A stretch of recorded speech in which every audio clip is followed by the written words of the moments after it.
जाता है। उसके बाद फिर अपने से रिपीट करो। खुद से भी रिपीट करने से हो जाता है थोड़ा सा। वैसे तो वो एक लाइन का है, लेकिन उस एक लाइन को डिफाइन करने में वो पूरा जब पढ़ते हैं ना, तब लगता है कि कहाँ अटक रहे हैं।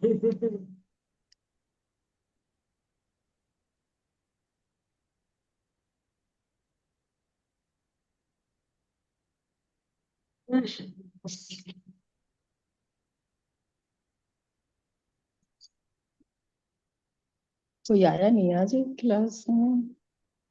सब ज्वाइन कर चुके हैं। हाँ। ज्वाइन। दीदी आएंगी तो 15 फटाफट सब। 15 लोगों ने कर रखा।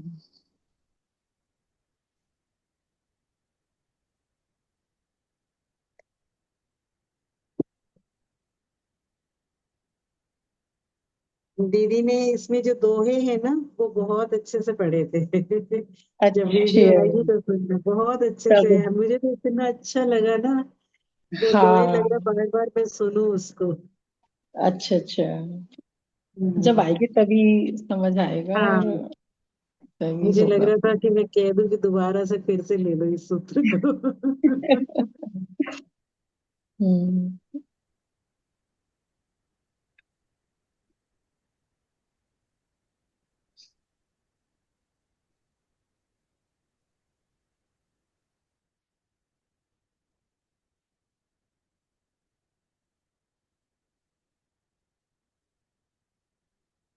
जय जिनेन्द्र मंगलाचरण।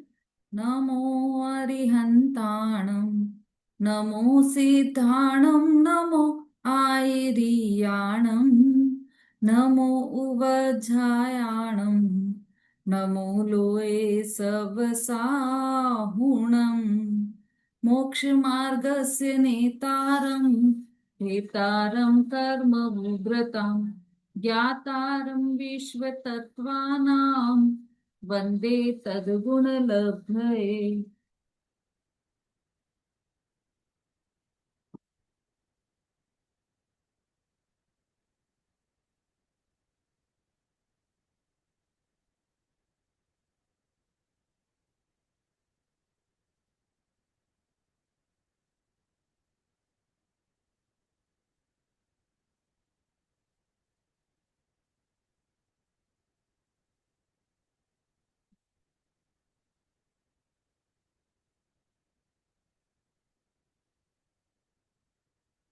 तत्वार्थ सूत्र जी ग्रंथ है।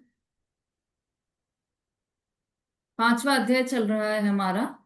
और इसमें हमने अभी तक 5वें अध्याय में चूंकि अजीव तत्व का वर्णन है, इसमें मुख्य रूप से हमने पुद्गल द्रव्य का वर्णन समझा है अभी तक के सूत्रों में। और अब जो ये हमारे समझ लीजिए जिन शासन के प्राण हैं, जैन दर्शन के आधार स्तंभ हैं, ऐसे यह दो सूत्रों का वांचन हमने अभी किया है। 29 और 30, सद्द्रव्य लक्षणम और उत्पाद व्यय ध्रुव्य युक्तम सत्। उसमें से हमारी चर्चा पूरी चल गई थी। उत्पाद व्यय ध्रुव्य युक्तम सत्य, ये जो 30वां नंबर का सूत्र है, इसमें चर्चा चल रही थी या हो गई थी ये भी।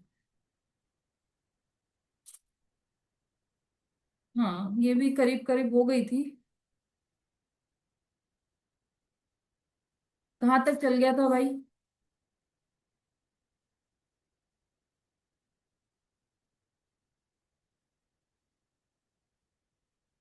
मंजू जी। जय जिनेन्द्र दीदी। हम्म। दीदी ये सूत्र हो गया था, 30 सूत्र हो गया था। टीका हो गई इसकी पूरी? हाँ, हो गई। ठीक है।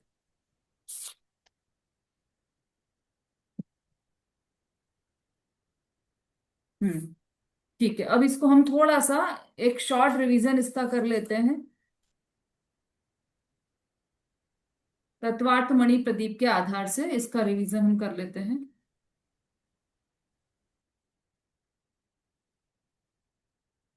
अभी तक हमने पुद्गल द्रव्य की चर्चा की और बाकी के जो धर्म अधर्म आकाश काल इन द्रव्यों की भी चर्चा की। अब ये फिर एक प्रश्न हुआ, अ, उसको शिष्य को एक प्रश्न उत्पन्न हुआ कि ये सब द्रव्यों की चर्चा की, तो द्रव्य वास्तव में है क्या और उसका लक्षण क्या है। तो ये बताने के लिए, द्रव्य किसे कहते हैं, इस प्रश्न का उत्तर देने के लिए आचार्य देव ने सूत्र लिखे। सद्द्रव्य लक्षणम और उत्पाद व्यय द्रव्य युक्तम सत। सद्द्रव्य लक्षणम अर्थात सत, जो सत है वह द्रव्य है, और द्रव्य का लक्षण सत है। ये दो बातें उस सूत्र में से निकल कर आती है। क्या है? सद्द्रव्य लक्षणम, जो सत है वह द्रव्य है और सद्द्रव्य का लक्षण है। दूसरा जो सूत्र है उत्पाद व्यय ध्रुव युक्तम सत, उसका अर्थ क्या है कि जो उत्पाद और व्यय और ध्रुव से युक्त है वह सत है। अब ये सत कहाँ से निकल कर आया? तो पिछले सूत्र में जो उत्पाद व्यय ध्रुव युक्तम सत बताया था, सद्द्रव्य लक्षणम बताया था, जो सत्ता है वही द्रव्य का लक्षण है, ऐसा बताया था। तो वह सत्ता क्या है यह बताने के लिए अगला सूत्र है उत्पाद व्यय ध्रुव युक्तम सत। वह सत्ता कैसी है? वह सत्ता उत्पाद व्यय और ध्रुव के सहित है, युक्तम अर्थात सहित है, वह सत्ता है। देखिए इसको इसमें से पढ़ते हैं हम। उत्पाद व्यय और ध्रुव से युक्त सत ही द्रव्य का लक्षण है। इस प्रकार द्रव्य लक्ष्य है और उत्पाद व्यय और ध्रुव से युक्त सत द्रव्य का लक्षण है। लक्षण और लक्ष्य ये दो चीजें होती है।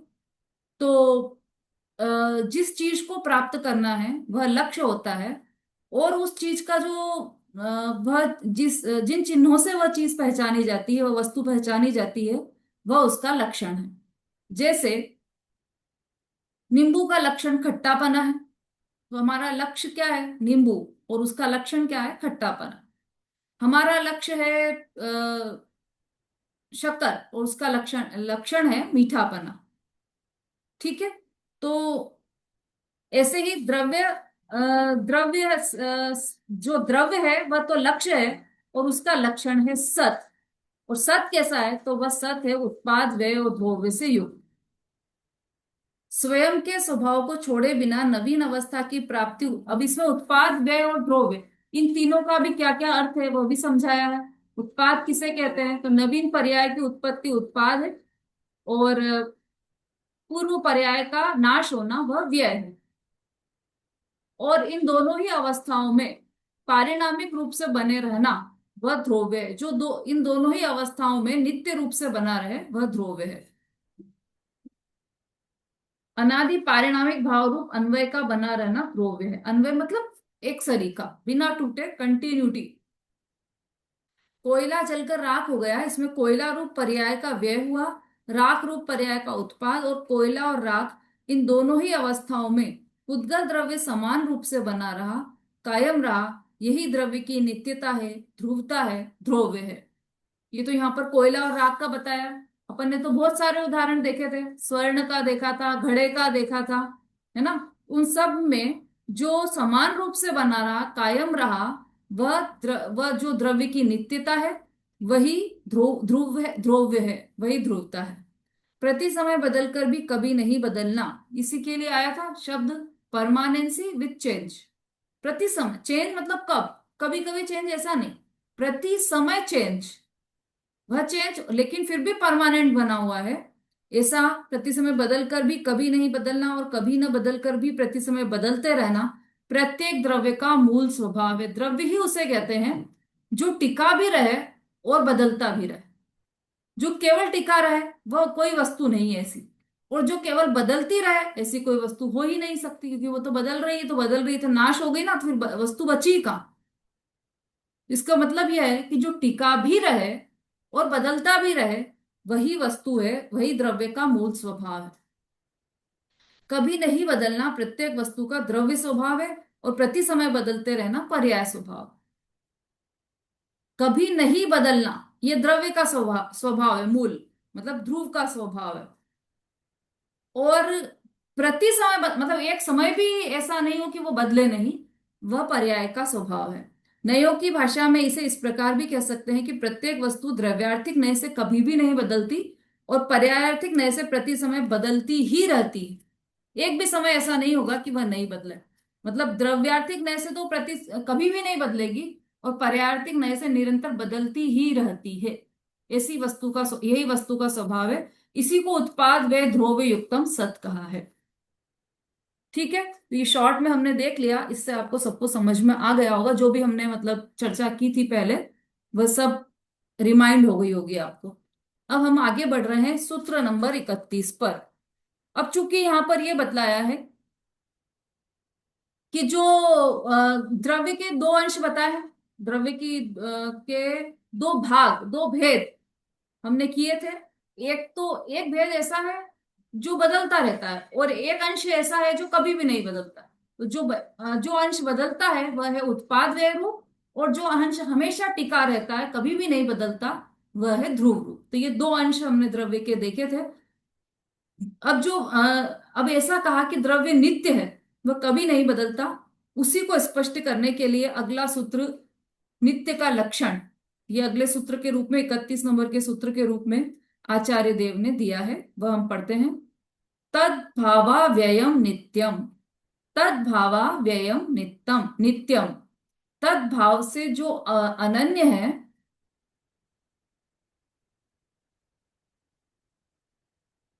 तद भाव से जो अव्यय है, नाश नहीं होना, सो नित्य है।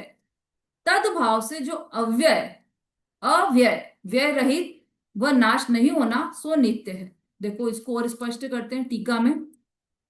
टीका पढ़िए सुलेखा जी।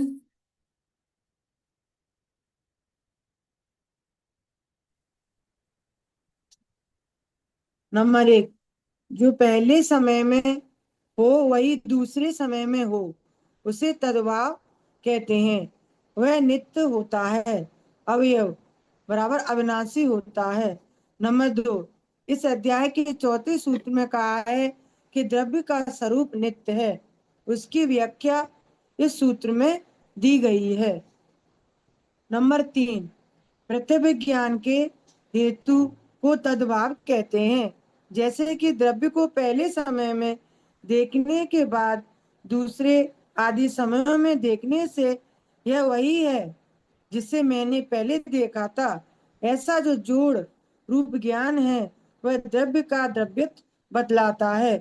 परंतु यह नित्यता कथनचित है, क्योंकि ये सामान्य स्वरूप की अपेक्षा से होती है, पर्याय की अपेक्षा से द्रव्य अनित्य है। इस तरह जगत में समस्त द्रव्य नित्यानित्य रूप है, ये प्रमाण दृष्ट है।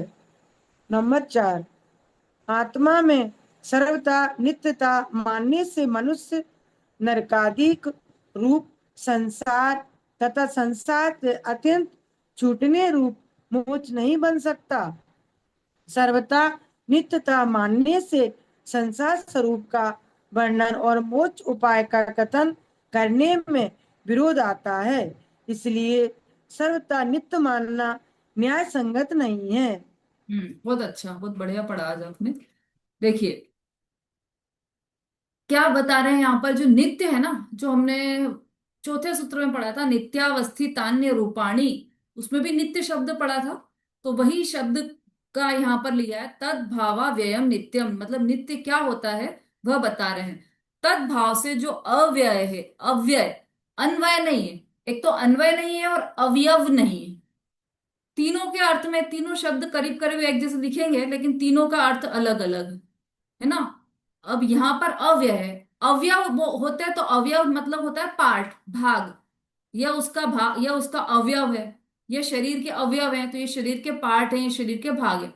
लेकिन यहाँ पर अवयव, अवयव शब्द नहीं है, अव्यय शब्द है। ठीक है, एक अन्वय होता है, वो अन्वय होता है कि वो कंटिन्यूटी में चलने वाला वो अन्वय होता है, जिसे ध्रुव को अन्वय भी कहते हैं। लेकिन यहाँ पर जो शब्द है वह अव्यय है, मतलब जिसका व्यय नहीं होता, जो नित्य रहता है उसे अव्यय कहते हैं। जिसका नाश नहीं होता, व्यय मतलब नाश होना, उसका व्यय हो गया। उत्पाद व्यय ध्रुव ऐसा बोलते हैं ना, तो व्यय मतलब नाश होना। लेकिन जिसका व्यय नहीं होता वह नित्य होता है। तो जो जो पहले समय में हो और वही दूसरे समय में हो, उसे तद भाव कहते हैं। वह नित्य होता है, अव्यय अविनाशी होता है। जो पहले भी था और अभी भी है, पिछले मतलब पिछले समय में भी था और अभी भी है, वह उसे क्या कहेंगे, तद भाव कहते हैं। तद भाव, तद भावा व्ययम नित्यम। तद भाव से जो अव्यय है, मतलब वो पुराना जो चला आ रहा है वही, वह अभी भी है, जो पहले था वह अभी भी है, ऐसा तद्भाव वह नित्य होता है, अव्यय अविनाशी होता है। दूसरा पॉइंट, इस अध्याय के चौथे सूत्र में कहा है द्रव्य का स्वरूप नित्य है, उसकी व्याख्या इस सूत्र में दी गई है। तीसरा, प्रत्यभिज्ञान के हेतु को तद्भाव कहते हैं। प्रत्यभिज्ञान, ये जो हमने लघुजैन सिद्धांत प्रवेशिका पढ़ी है, उसमें भी ध्रुव की परिभाषा में प्रत्यभिज्ञान के हेतुभूत ऐसा शब्द आया है। तो प्रत्यभिज्ञान, प्रत्यभिज्ञान अर्थात जोड़ रूप ज्ञान, जोड़ रूप ज्ञान अर्थात यह वही है ऐसा जोड़ रूप ज्ञान। जैसे उस दिन उदाहरण दिया था कि फोटो देखा किसी का, या किसी को साक्षात भी देखा कि अरे तुम तो वही हो जो मुझे 15 साल पहले मिले थे, तुम तो वही हो। तो ये जो जोड़ रूप ज्ञान हुआ ना, हमें जोड़ रूप ज्ञान हुआ ना, वो किस कारण हुआ कि तुम तो वही हो, तुम तो बहुत बदल गए। हम एक ही सेंटेंस यदि उसका लें, अरे तुम तो वही हो, तुम तो बहुत बदल गए, तो हम या तो तुम कह रहे हो कि बदल गए, या फिर ये कह रहे हो कि तुम तो वही हो। तो दोनों में से एक ही बात सत्य होगी ना।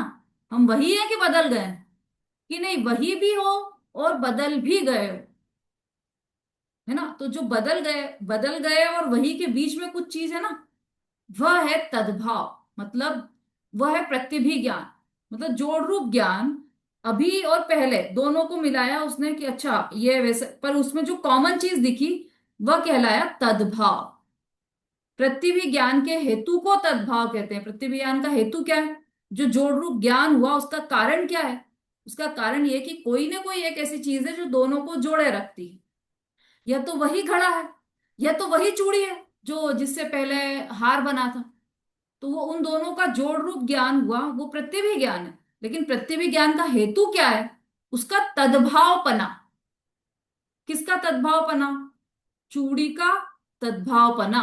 तो तद्भावपना क्या हुआ कि चूड़ी और हार के बीच की जो स्थिति है, जो दोनों में कॉमन रूप से रहा, वो तद्भाव वही है, वह ध्रुव ही उसका तद्भाव है। जैसे कि द्रव्य को पहले समय में देखने के बाद दूसरे आदि समयों में देखने से यह वही है जिसे मैंने पहले देखा था, ऐसा जो जोड़ रूप ज्ञान है वह द्रव्य का द्रव्यत्व बतलाता है। इस ज्ञान का जो हेतु है, जो कारण है, वह द्रव्य का द्रव्यत्व बतलाता है, परंतु यह नित्यता कथनचित है, क्योंकि यह सामान्य स्वरूप की अवस्था सामान्य स्वरूप की अपेक्षा से होती है। अब ये जो नित्यता हमको प्रत्यभि ज्ञान से पता चली ना, कि अरे ये तो वही है जो हमें 15 साल पहले मिले थे। तो ये प्रत्यभि ज्ञान के कारणभूत, प्रत्यभि ज्ञान का कारणभूत क्या रहा? उसका तद्भावपना। तद्भावपना मतलब वो जो पहले था और अभी है, इन दोनों में जो सिमिलरिटी है, वो तद्भावपना है। ठीक है, वो तद्भावपना प्रतिभिज्ञान का कारण है। अब ये जो तद्भावपना है, वह मतलब उस तद्भावपने के कारण जो प्रतिभिज्ञान हुआ, जोड़ रूप ज्ञान हुआ, वह द्रव्य का द्रव्यत्व बतलाता है, परंतु ये नित्यता कथनचित है। द्रव्यत्व मतलब नित्यता, कि ये पहले भी था और अभी भी ऐसे जो नित्य है, मतलब पहले था 15 साल पहले था और अभी भी वही है ना, तो नित्य बना बताया कि अरे ये तो 15 साल से वही के वही है। पूरे 15 साल की नित्यता बता दी इसमें। तो यह नित्यता कथनचित है, क्योंकि वह सामान्य स्वरूप की अपेक्षा से होती। सामान्य स्वरूप तो उसका ऐसा ही है कि जो वो पहले था वही अभी भी है, पर पर्याय की अपेक्षा से द्रव्य अनित्य है। उसको पर्याय की मतलब वो बदल गया ना। आप तो वही हो, आप तो बदल गए। तो आप तो वही हो में नित्यता आ गई, और आप तो बदल गए में पर्याय की अनित्यता आ गई। एक ही वस्तु में दोनों धर्म आ गए, नित्य भी और अनित्य भी। ठीक है, समझ में आ रहा है संगीता जी?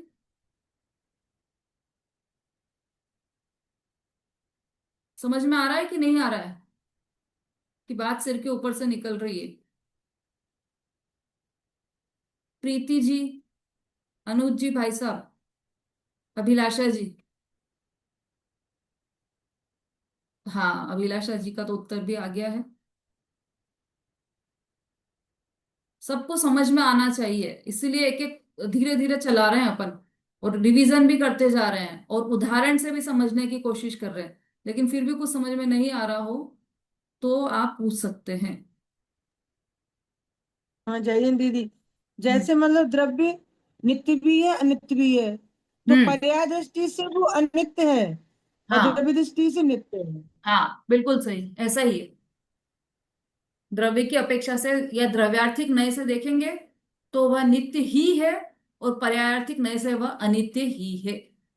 यही कहना चाह रहा है। और वस्तु कितनी है ये, कि वस्तु तो एक ही है, और वही वस्तु द्रव्य अपेक्षा से नित्य है, वही वस्तु पर्याय अपेक्षा से अनित्य है। मतलब एक वस्तु में ही अनेक धर्म हो गए, दो धर्म हो गए, नित्य रूप और अनित्य रूप, दो धर्म हो गए ना। ये बता रहे हैं यहाँ पर। जैसे आत्मा नित्य भी है अनित्य भी है। हाँ, तो किसी अपेक्षा से नित्य है और किसी किसी अपेक्षा से अनित्य है। ठीक है जी। चलिए, हाँ, इसका आगे का और देख लेते हैं अपन। परंतु ये नित्यता कथनचित है, क्योंकि ये सामान्य स्वरूप की अपेक्षा से होती है। जिनवाणी सबके पास है ना, क्योंकि हम फास्ट हाँ इसीलिए जी। ले रहे हैं क्योंकि आप इसमें से देखते जा रहे होंगे, तो ही आपको समझ में आएगा। पर्याय की अपेक्षा से द्रव्य अनित्य है, इस तरह जगत में समस्त द्रव्य नित्यानित्य रूप है। समस्त द्रव्य, जितने भी द्रव्य हैं, अनंत द्रव्य हैं, अनंत द्रव्य ही नित्यानित्य रूप है। यह प्रमाण दृष्ट है। प्रमाण दृष्ट है का मतलब, प्रत्यक्ष को प्रमाण की क्या आवश्यकता, ऐसा बोलते हैं ना, वही प्रमाण दृष्ट मतलब प्रमाण से दिखाई दे रहा है, बिल्कुल सामने ही दिखाई दे रहा है कि वस्तु नित्य भी है और अनित्य भी है। किसी भी वस्तु को ले लो तो वह वस्तु नित्य भी है और अनित्य भी। कोई भी वस्तु उठा लो दुनिया की, और आप क्या उठाओ, केवल पुद्गल द्रव्य ही देखोगे आप, लेकिन पुद्गल ये तो दिखाई दे रहा है, लेकिन जो नहीं दिखाई दे रहा है जैसे जीव, धर्म, अधर्म, आकाश, काल, ये भी सब वस्तु हैं, ये भी सब द्रव्य हैं, और ये भी सब नित्य अनित्य हैं। ये नित्य भी है और अनित्य भी है। द्रव्य दृष्टि से नित्य है और पर्याय दृष्टि से अनित्य है, क्योंकि पर्याय प्रति समय उत्पाद और व्यय रूप होती है, इसलिए वह पर्याय दृष्टि से अनित्य है। यह प्रमाण दृष्टि का मतलब समझ में आ गया कि ये प्रमाण से ही दिखाई दे रहा है, साक्षात प्रमाण। चलिए अब चौथा पॉइंट। आत्मा में सर्वथा नित्यता मानने से मनुष्य नरकादिक रूप संसार तथा संसार से अत्यंत छूटने रूप मोक्ष नहीं बन सकता। कोई कोई मत ऐसे हैं कि वो ऐसा बोलते हैं कि जो वस्तु है या जीव है वह हमेशा बस नित्य ही है, कूटस्थ मानते हैं। सांख्य मत जो है वह ऐसा मानता है कि वस्तु तो कूटस्थ है, बस एक जैसी है, उसमें कोई चेंज नहीं आता, ऐसा मानते हैं। तो यदि चेंज नहीं आता, वह वस्तु नित्य ही है, मतलब हमेशा उसमें कुछ चेंज नहीं आता है, फिर मनुष्य नरकादिक रूप संसार और संसार से अत्यंत छूटने रूप मोक्ष नहीं बन सकता। फिर तो वो संसारी है तो संसारी ही रहेगा, जो सिद्ध बन गया वो सिद्ध ही रहेगा, जो वस्तु जैसी हो वैसी रहेगी, उसमें कुछ चेंज ही नहीं आएगा। तो ऐसा नहीं हो सकता। सर्वथा नित्यता मानने से संसार स्वरूप का वर्णन और मोक्ष उपाय का कथन कहने में विरोध आता है। फिर मोक्ष का उपाय करें ही क्यों, क्योंकि हम तो वस्तु तो नहीं बदल सकती, तो हम तो फिर संसारी तो संसारी ही रहेंगे, मोक्ष हो ही नहीं सकता। इसलिए सर्वथा नित्य मानना न्याय संगत नहीं है। इसलिए कोई वस्तु को सर्वथा नित्य माने तो वह ठीक नहीं है। वस्तु तो नित्यानित्य है। ये इस सूत्र में से यह निकल कर आ रहा है। तद भावा व्ययम नित्यम, तद तद्भावा तद्भावा मतलब कायम। प्रत्येक जो वस्तु है वह कायम रहकर भी निरंतर बदलती रहती है। और ये समझ लीजिए कि निरंतर बदल कर भी वह कायम भी रहती है। देखो इसमें से भी देख लेते हैं हम। जिस प्रकार जीव निरंतर अपने क्रम नियमित परिणामों में उत्पन्न होता हुआ भी अजीव नहीं होता, अजीव भी अपने क्रम नियमित परिणामों से उत्पन्न होता हुआ जीव भी नहीं होता, उसी प्रकार प्रत्येक द्रव्य अपने क्रम नियमित परिणामों से उत्पन्न होता हुआ भी कभी अन्य द्रव्य रूप नहीं होता, मूल से सर्वथा कभी नष्ट नित्य नहीं मानना होता, यही उसकी हमारे नित्यता ये वस्तु में जो है ना। जीव में कितना भी परिणमन हो, लेकिन कभी वह स्पर्श रस गंध वर्ण रूप नहीं होगा। ये जो टेबल है, कभी ऐसा हो सकता है कि टेबल अचानक से जीव बन जाए, कभी ऐसा हो सकता है कि ऐसा कभी भी संभव नहीं है, क्योंकि जो जीव है वह जीव रूप ही परिणमित होगा, और जो पुद्गल है वह पुद्गल रूप ही परिणमित होगा। और इसी तरह से सारे ही द्रव्य अपने अपने परिणामों रूप ही परिणमित होंगे, क्योंकि वह जो द्रव्य है वह कभी भी उसकी मूल से नष्ट नहीं होगा। उसका मूल क्या है, जैसे जीव द्रव्य, उसका मूल क्या है, उपयोगो लक्षणम। जीव का लक्षण हमने देखा था, उपयोगो लक्षणम। तो वो जो उसका लक्षण है वो हमेशा वही रहे। कभी भी बदलेगा नहीं, स्पर्श रस गंध वर्ण रूप नहीं होगा। पुद्गल का लक्षण स्पर्श रस गंध वर्ण रूप हमने देखा था, तो वो बदलकर कभी गति हेतुत्व या और भी किसी रूप में परिवर्तित नहीं होगा। जो जिसका लक्षण है वह उसी रूप रहेगा, वह अपने अपने परिणामों में ही परिणमित होगा, अन्य परिणामों में परिणमित नहीं होगा। लेकिन ऐसा भी नहीं होगा कि वो परिणमित ही नहीं हो, परिणमित परिणमित भी प्रति समय होगा, इसलिए वह अपने द्रव्य के परिणामों रूप ही परिणमित होगा। जब हम किसी 25 वर्ष के नवयुवक को देखकर कहते हैं कि सुरेश तू इतना बड़ा हो गया, इतना बदल गया, जब तू 5 वर्ष का था तब मैंने तुझे नंगा खेलते देखा है। आपके इस कथन से ये बात अत्यंत स्पष्ट है कि वो 5 वर्ष का बालक पूरी तरह बदल गया है, फिर भी उसमें कुछ ऐसा है जिसके कारण तुमने उसे पहचान लिया। जैसे हम बोलते हैं ना कि तुम वही हो, तुम तो बहुत बदल गए, इसका मतलब कुछ तो ऐसा है आप में कि हमने जिससे पहचान लिया। तात्पर्य यह है कि बहुत कुछ बदल कर भी कुछ न कुछ ऐसा है जो नहीं बदला है। तुम्हारे इस ज्ञान को ही प्रत्यभिज्ञान कहते हैं। बस यही समझ लीजिए कि आपके इस प्रत्यभिज्ञान रूप ज्ञान के कारण को नित्यता कहते हैं। जिस जिस कारण से आपने उनको जोड़ जोड़ लिया कि ये तो वही है जो 5 साल पहले देखा था, तो वो जो कुछ ऐसा है ना जिसके कारण हमें वो पता चल जाता है कि ये तो वही है, पूरा बदलने के बाद भी। तो वो जो कुछ ऐसा है वही नित्यता है। प्रत्यभिज्ञान का कारणभूत जो नित्यता है वही द्रव्य की नित्यता है। ठीक है, तो ये हमने देखा सूत्र 31वां, तद्भावा व्ययम नित्यम। अब अगला सूत्र, वस्तु, ये जो हमारा मतलब जो जैन दर्शन का जो बेसिक है, समझ लीजिए फाउंडेशन है जैन दर्शन का, वही हमारा यहाँ पर चल रहा है। जैन फिलोसॉफी इन सूत्रों के आधार पर बनी है। तो और ये इनका यदि मतलब हमारा बेसिक क्लियर हो जाएगा तो फिर तो बहुत सरल है हमारे लिए सभी समझना। चलिए देखिए 32वें नंबर का सूत्र, एक वस्तु में दो विरुद्ध धर्म सिद्ध करने की रीति बतलाते हैं। अभी एक वस्तु में दो विरुद्ध धर्म बताए थे, नित्य और अनित्य, है ना। नित्य भी है वस्तु और अनित्य भी है। तो अब उस विरुद्ध धर्म को कैसे सिद्ध किया, उसकी क्या रीति है, उसकी क्या प्रोसेस है, उसकी क्या प्रक्रिया है, वह यहाँ पर बतलाते हैं। ये भी बहुत महत्वपूर्ण सूत्र है जैन फिलॉसफी का। समझ लीजिए 4-5 सूत्र ऐसे हैं इसमें जो बहुत महत्वपूर्ण है। दो तो निकल गए हमारे, उत्पाद व्यय ध्रुव युक्तम सत और सत द्रव्य लक्षणम। अब ये जो तीसरा इंपॉर्टेंट सूत्र है वह है अर्पिता नर्पिते, अर्पिता नर्पि सिद्धे, अर्पिता नर्पि सिद्धे। हम्म क्या है अर्थ इसका, प्रधानता और गौणता से पदार्थों की सिद्धि होती है। अर्पित और अनर्पित ऐसा, तो प्रधानता और गौणता से अर्थ की पदार्थों की सिद्धि होती है।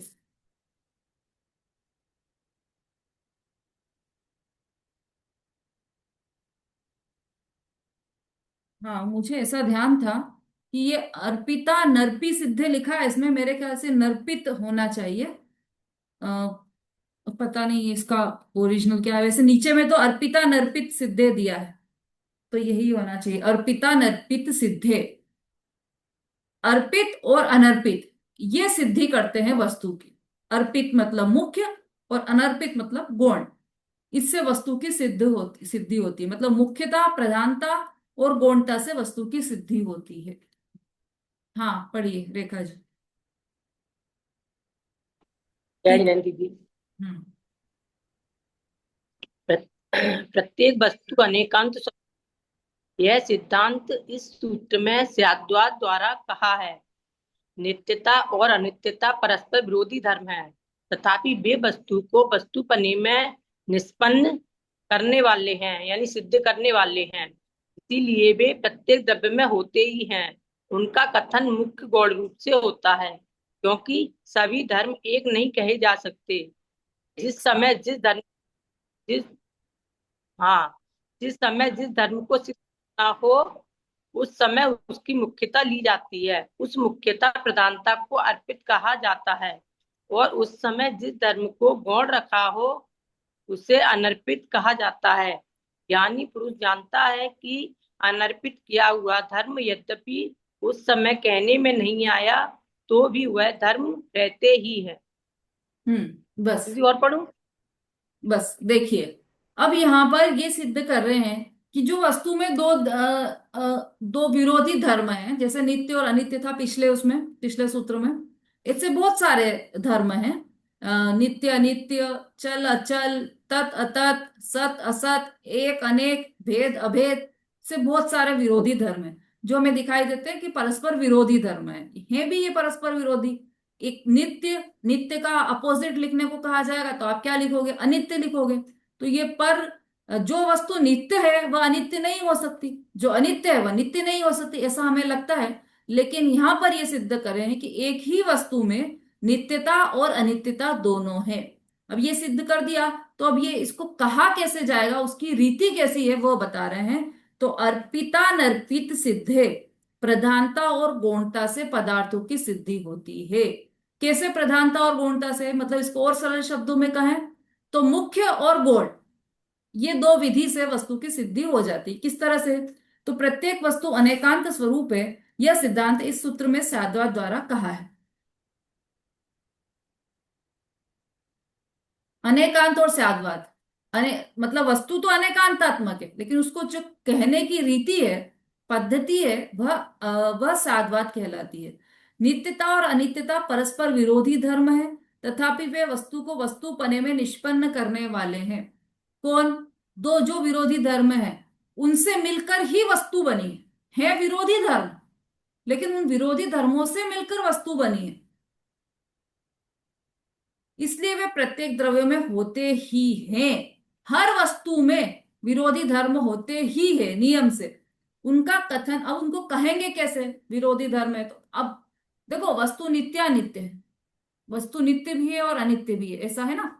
तो अब उसको कहें कैसे कि हम वस्तु मतलब उसको, वस्तु को हम नित्य कहेंगे कि अनित्य कहेंगे? तो जिस समय जिसे हमें कहना है वह तो हो गया मुख्य, और जिसे उस समय नहीं कहना है वह उस चीज को हम कर देते हैं गौण। ठीक है? जैसे अ, बारात आती है ना गाँव में, या कहीं पर भी बारात आती है, तो अ, मतलब जैसे दूल्हा है, बारात में दूल्हा आया, और दूल्हा मान लो ऐसा है बिल्कुल काला, दुबला पतला एकदम, छोटा सा, हाइट भी कम है जिसकी, और ऐसा बिल्कुल दिखाई नहीं देने वाला, ऐसा काला काला सा। और उसके साथ जो उसके फ्रेंड्स हैं बहुत सारे, वो सब एक से एक बिल्कुल बहुत सुंदर खूबसूरत, है ना। तो अब क्या हुआ कि बन्ना बन्नी गाते हैं गांव में तो औरतें, आजकल तो शहरों में तो पता नहीं होता है कि नहीं, लेकिन गांव में तो पहले तो ऐसा था ना रिवाज, बन्ना बन्नी गाते हैं, उसमें बन्ने के गीत गाते हैं। तो बन्ने के गीत गाने बैठे। अब वो बन्ने के गीत में मेरा बन्ना इतना सुंदर, मेरा बन्ना इतना खूबसूरत, ऐसे गीत गा रहे हैं। अब कोई आया वहां से कि क्या तुम ये झूठ झूठ गीत गा रही हो, ये तो बिल्कुल तुम उल्टी उल्टी बातें कर रही हो, बन्ना तो है ही नहीं खूबसूरत, वरना तो काला कुबड़ा है, उसके गीत क्यों गा रही हो? तुम उसके जो फ्रेंड्स साथ में बैठे हैं वो कितने सुंदर सुंदर है, उनके गीत गाओ। ये जो तुम गीत गा रही हो वो बन्ना मत बोलो, बन्ना का दूल्हा ऐसे, बन्ना के दोस्त ऐसे हैं, ऐसा गीत गाओ, है ना। क्या होगा यदि किसी ने आकर ऐसा कह दिया? तो जिसने कहा है उसी को सब मारने दौड़ जाएंगे। क्यों? क्योंकि जिसकी शादी है उसी दूल्हे के गीत गाए जाएंगे, चाहे वो कैसा भी हो, उसी दूल्हे के गीत गाए जाएंगे। ठीक है। एक और उदाहरण ले यदि हम, तो जैसे दूल्हा है और दूल्हा घोड़ी पर बैठकर, घोड़ी चढ़ता है दूल्हा, तो वो घोड़ी पर बैठकर जा रहा है, साथ में पिताजी जा रहे हैं। तो कोई व्यक्ति आए ऐसा कहे कि तुमको शर्म नहीं आ रही, पिताजी तो तुम्हारे पैदल चल रहे हैं और तुम घोड़ी पर बैठकर जा रहे हो। तो क्या करेंगे पिताजी? अरे नहीं, वह दूल्हा है। सब लोग क्या कहेंगे वहां पर कि वह दूल्हा है, उसी की इंपॉर्टेंस है आज, वही घोड़ी पर बैठेगा। तो इसका मतलब क्या हुआ? दूल्हे, गीत दूल्हे के ही गाए जाते हैं, और बाकी सबको क्या करें कि नहीं चलो तुम दूल्हे नहीं हो तो तुम्हारे गीत नहीं गाए जाएंगे, तुम आए क्यों यहाँ, चलो भागो यहाँ से। सारे दोस्तों को भगा दिया कि तुम तो दूल्हे से भी ज्यादा सुंदर दिख रहे हो, तुम आए क्यों? तुम्हारा काम क्या है, दूल्हे का ही काम है, चलो भागो यहाँ से। ऐसा करते हैं क्या कि पिताजी भी साथ में क्यों चल रहे हैं घोड़ी के साथ साथ बारात में? दूल्हा दूल्हे का दिन है ना आज, तो दूल्हा बैठेगा घोड़ी पर, पिताजी साथ में भी क्यों आए? कि ऐसा नहीं, साथ में भी आएंगे और घोड़ी पर भी नहीं बैठेंगे, दोनों है बात। उसके दोस्त भी साथ में आएंगे, पर गीत उनके भी नहीं गाए जाएंगे। किसके गीत गाए जाएंगे? जो दूल्हा है उसके गीत गाए जाएंगे। इस उदाहरण से क्या सिद्धांत निकालना कि जिसकी बात की जा रही है वह तो है मुख्य और बाकी सब है गौण। दूल्हे की बात की जा रही तो दूल्हा आज मुख्य है, बाकी सब गौण है अवश्य। उनका अभाव नहीं हुआ है, दूल्हे के दोस्तों को भगाया नहीं जाएगा, उनको उनके अनुसार इज्जत दी जाएगी, उनको आवभगत की जाएगी, उनको भी भोजन के लिए पूछा जाएगा। लेकिन जब वरमाला डालनी होगी तो दूल्हा ही वरमाला डालेगा, कि नहीं नहीं अरे दोस्त भी आए हैं तो ये डालेंगे, ऐसा नहीं होगा। तो दूल्हे दूल्हे के दोस्तों का अभाव भी नहीं होगा और दूल्हे के दोस्तों को मुख्य भी नहीं किया जाएगा। तो क्या किया जाएगा कि एक तीसरी स्थिति बनती है गौण रूप करना, कि दूल्हे के दोस्त तो रहेंगे पर वो गौण रहेंगे, मुख्य तो दूल्हा ही रहेगा।